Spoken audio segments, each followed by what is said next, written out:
Challenge అంతా economy అభివృద్ధి అవుతా ఉంది.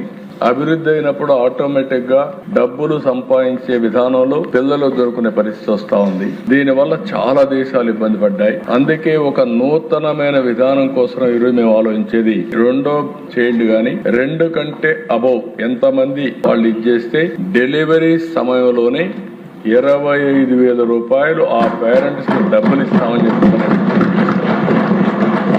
ఇది ఒక పెద్ద గేమ్ చేంజర్ గా తయారవుతుంది. దీన్ని మనం చేయగలిగితే చాలా వరకు ఉపయోగపడుతుంది.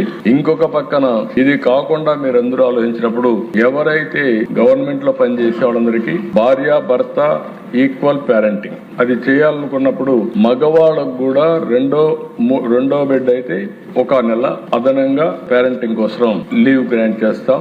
అదే మరి రెండో బిడ్డ కన్నా 3వ బిడ్డ అయితే అనదర్గా 1 మంత్ 2 నెలలు ఇస్తాం. అంటే 1 ఇయర్ ఉండేది 1 మంత్ ఎక్కువగా ఇచ్చి దీనికి ప్రోత్సహిస్తామని చెప్పి కూడా నేను మీకు తెలియజేస్తున్నా.